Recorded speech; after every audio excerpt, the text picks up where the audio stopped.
Nah, oke baik, kita masuk ke pembahasan pertama yakni teori Lichtquist-Klages. Jadi, Lichtquist-Klages ini adalah eh, seorang filsuf dan psikolog Jerman yang lahir pada 10 Desember 1872 di Hanover, Jerman dan meninggal pada 29 Juli 1996 di Chiliksbreg, Swiss. Ia dikenal karena kontribusinya terhadap bidang filsafat, eksistensialisme, estetika, dan psikologi fenomenologi. Klages adalah salah satu pemikir yang terlibat dalam gerakan vitalisme yang berfokus pada eksplorasi aspek-aspek kehidupan, emosi, dan spiritualitas manusia. Salah satu karyanya yang paling terkenal adalah The Biocentric Metaphysics of the Will, di mana ia memperkenalkan gagasan tentang kehendak biokentris yang menggambarkan kekuatan vital dan kreatif dalam diri manusia. Klages juga berkontribusi dalam bidang estetika dengan pandangannya tentang simbolisme dan ekspresionisme dalam seni. Meskipun pemikirannya tidak selalu mendapat pengakuan yang cukup besar dalam hidupnya, pengaruhnya terhadap pemikiran filsafat kontemporer dan seni tetap relevan dalam sejarah pemikiran filosofis dan seni rupa abad ke-20. Oke, baik. Kita lanjut ke pembahasan berikutnya yakni konsep dasar teori Lichtquist-Klages. Jadi, konsep dasar dalam teori Lichtquist-Klages ini adalah kehendak biokentris yang merupakan salah satu aspek kunci dalam pemikirannya tentang psikologi dan filsafat. Klages menekankan pentingnya unsur vital, emosional, dan irasional dalam kehidupan manusia. Menurutnya, kehendak biokentris adalah sumber daya kreatif yang mendalam dalam diri manusia yang berbeda dari kehendak dan rasional dan kognitif yang sering dikaitkan dengan filsafat tradisional. Klages memandang kehendak biokentris ini sebagai kekuatan yang menggerakkan dan mengendalikan kehidupan individu, menghubungkannya dengan alam. Kehendak bersifat organik dan ekspresi dari vitalitas. Selain itu, ia menekankan pentingnya emosi, intuisi, dan simbolisme dalam pengalaman manusia, serta merujuk pada mereka sebagai elemen penting dalam pemahaman kesadaran manusia. Konsep Klages tentang kehendak biokentris mempengaruhi pemikiran psikologi eksistensial dan fenomenologi, serta menyediakan kerangka untuk memahami keberadaan manusia dalam konteks yang lebih mendalam dan kaya akan makna. Oke, kita masuk ke pembahasan berikutnya yakni struktur kepribadian teori Lichtquist-Klages. Jadi teori kepribadian Lichtquist-Klages yang sangat dipengaruhi oleh pandangan vitalisnya mengusulkan struktur kepribadian yang unik dan berfokus pada elemen-elemen esensial dalam pengalaman manusia. Struktur kepribadian Klages terdiri dari 3 komponen utama, yakni yang pertama jiwa emosional yang merujuk pada pusat atau emosi dan vitalitas manusia. Ini adalah aspek paling mendasar dalam diri individu menurut Klages dan mencakup perasaan, dorongan, dan ekspresi emosional yang mendalam. Yang kedua yaitu jiwa intelektual yang mengacu pada aspek rasional dan kognitif dalam kepribadian. Ini adalah bagian yang lebih berorientasi pada pemikiran, penalaran, dan pemahaman konseptual. Klages melihat konflik antara jiwa emosional dan intelektual sebagai salah satu elemen pusat dalam kepribadian manusia. Dan yang ketiga, jiwa spiritual yang mencakup dimensi yang lebih tinggi seperti hasrat, kreatif, kesadaran transendental, dan aspek spiritualitas manusia. Klages meyakini bahwa jiwa spiritual adalah tempat manifestasi ekspresi terdalam dari individu. Oke, pembahasan yang selanjutnya yaitu pribadi sehat dan tidak sehat pada teori Klages. Jadi pada teori Klages ini menciptakan kerangka untuk pemahaman yang lebih dalam tentang peran emosi, intuisi, dan vitalitas dalam pengalaman manusia. Bagi Klages, keseimbangan dan interaksi antara tiga elemen ini adalah kunci untuk pemahaman kepribadian manusia yang utuh dalam dan menyeluruh. Teori ini menyoroti perbedaan antara pemikiran rasional dan ekspresi emosional, serta mencoba mengintegrasikannya menjadi sebuah kesatuan yang lebih bermakna. Melalui pemahaman struktur ini, Klages berusaha untuk membawa penghargaan yang lebih besar terhadap sisi irasional dan intuitif dalam manusia yang seringkali terabaikan dalam pemikiran, filsafat, dan psikologi konvensional. Oke, kita masuk ke teorinya Sigmund Freud. Jadi Sigmund Freud ini adalah seorang tokoh kunci dalam filsafat ilmu, dalam sejarah ilmu psikologi yang dikenal sebagai bapak psikoanalisis. Dia lahir pada 6 Mei 1856 di Freiberg, Moravia, atau sekarang Republik Ceko, dan meninggal pada 23 September 1939 di London, Inggris.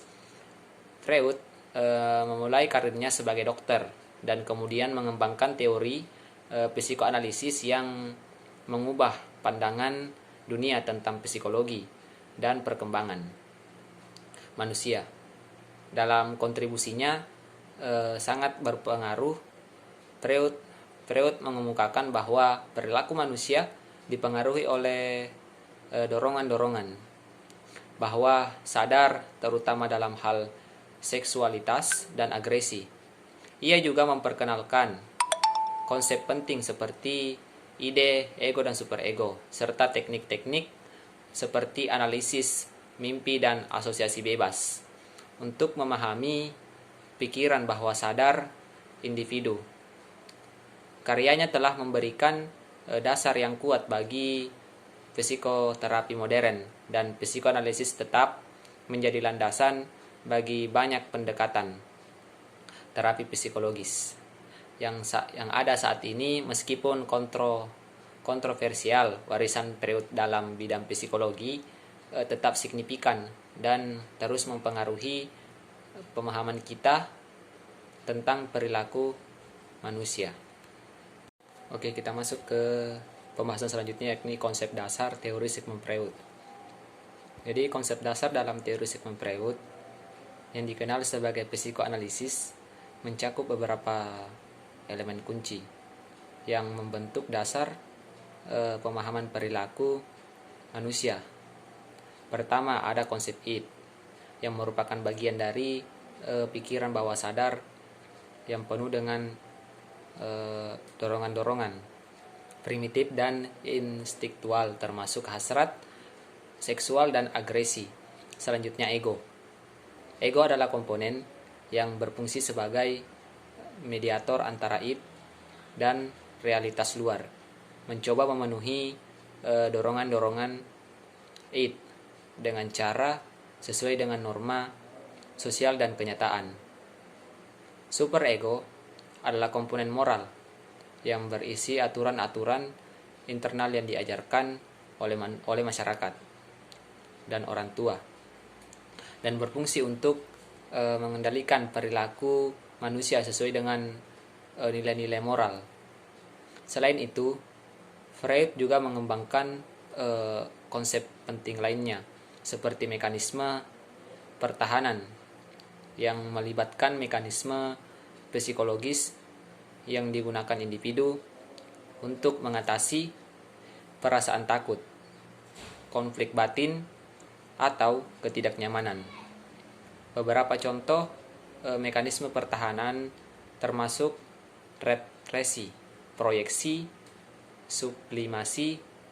Freud juga mengungkapkan bahwa masa anak-anak memiliki dampak yang kuat pada perkembangan seseorang, terutama dalam membentuk kepribadian, konsep diri pada tahap-tahap perkembangan tersebut. Ia mengidentifikasi konsep seperti kompleks, Oedipus, dan Elektra yang menggambarkan dinamika hubungan antara anak dan orang tua dalam hasrat seksual dan identifikasi gender. Selain itu, Freud dikenal karena mengembangkan teknik-teknik seperti analisis mimpi dan asosiasi bebas untuk mengungkap isi pikiran bahwa sadar.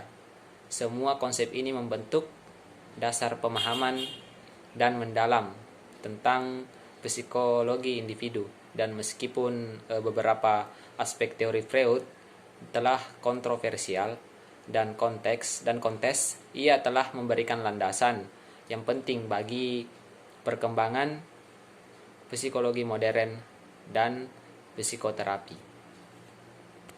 Oke, kita masuk ke struktur kepribadian teori Sigmund Freud. Jadi, struktur kepribadian teori Sigmund Freud ini adalah konsep sentral yang membentuk dasar pemahaman perilaku manusia, terdiri dari 3 komponen utama, yakni id, ego, dan superego. Struktur kepribadian Freud menggambarkan interaksi kompleks antara aspek-aspek bawah sadar dan sadar individu. Id mewakili dorongan intelektual primitif dan beroperasi berdasarkan prinsip kesenangan, merupakan sumber hasrat seksual agresi dan keinginan yang harus dipuaskan segera. Ego bertindak sebagai mediator yang berusaha memenuhi keinginan id dengan cara yang sesuai dengan realitas luar dan norma sosial. Superego sebaliknya adalah komponen moral yang menginternalisasi aturan dan nilai-nilai sosial, memberikan panduan moral, dan menimbulkan perasaan bersalah jika individu melanggar norma tersebut. Interaksi dan konflik antara ketiga komponen ini menciptakan dinamika dalam kepribadian individu dan Freud meyakini bahwa pemahaman dan penyelesaian konflik ini adalah kunci untuk pemahaman lebih mendalam tentang motivasi dan perilaku manusia. Oke, kita lanjut ke pribadi sehat dan tidak sehat pada teori Sigmund Freud. Jadi, Freud konsep kepribadian yang sehat dan tidak sehat memiliki kaitan erat dengan bagaimana struktur kepribadian id, ego, dan superego berinteraksi dan berkonflik. Pribadi yang sehat adalah yang mencapai keseimbangan antara tiga komponen ini. Ego sebagai mediator berhasil memediasi konflik antara dorongan-dorongan instingkual id dan tuntutan moral. Superego dengan mengintegrasikan keinginan-keinginan ini di dalam cara realistis dan sesuai dengan norma sosial. Ini menghasilkan adaptasi yang sehat terhadap kebutuhan individu dan lingkungan sosial, sehingga individu dapat berfungsi dengan baik dalam masyarakat. Di sisi lain, pribadi yang tidak sehat mungkin mengalami ketidakseimbangan antara komponen-komponen ini. Misalnya jika id mendominasi kepribadian individu, mungkin cenderung bertindak tanpa pertimbangan moral atau etika, mungkin mengejar hasrat seksual dan agresifnya tanpa peduli pada konsekuensi sosial. Sebaliknya, jika superego sangat kuat, superego sangat kuat, individu dapat mengalami perasaan bersalah yang berlebihan, kecemasan, atau perilaku yang terlalu tunduk pada norma sosial, bahkan jika itu menghambat ekspresi diri yang sehat.